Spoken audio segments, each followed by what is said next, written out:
新北市邦桥一个国小4年的小女童过大路来闯红灯，互警察开罚单。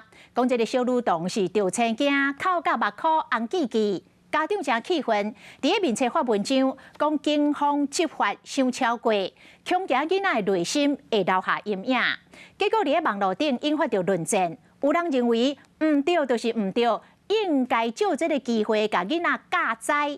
啊，嘛有人认为讲，食教会囡仔捌啥？应该看到就好。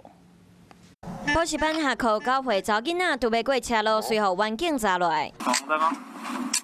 没有带证件吗？原来违规弄红灯，都互远警看到，只好乖乖报出身份证2号。注意号志，让很危险，好，这样就可以了，好，可以走了。罚单开出，远警搁甲提醒，不过查囡仔敢若互惊甲直直哭，互爸爸气甲伫面册发文章，放一张红色的罚单，唔甘家己的查囝。爸爸讲伊的重点唔是红单偌济钱，只是用讲的对一个4年级的囡仔来讲，应该都有够啊，开单敢若伤过头。囡仔嘛讲，当时有其他大人违规，怀疑远警是推软啊。伊认为教会囡仔唔知影啥物是罚单，上尾嘛强调家己唔是恐龙爸母，敢若是疼惜囡仔的爸母。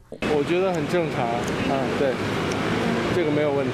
因为我觉得小孩子的认识还不是那么好，我觉得是用劝导的话会比较好，因为开单的话有一点过头，警察有点小题大做的感觉。事发伫新北市邦桥区南雅南路弄红灯到底敢卖法，网友看法无同。有人认为囡仔留下一世人的阴影，应该先加考考。嘛有人感觉囡仔看有枪灯，是安怎无爱趁机会来教育。未满14岁之人违规，处罚其法定代理人或监护人。本案将另外送达家长告发单。违规弄红灯罚300块，远警依法刑事，只是执法层面到底敢爱经过情理法，敢若嘛真歹查。Hello， 大家好，我是乃瑜，要教给大家2个任务。第一个，华视新闻的脸书专页，你按赞了吗？还有华视新闻的 YouTube 频道，赶紧订阅起来，还要记得按赞，开启小铃铛哦。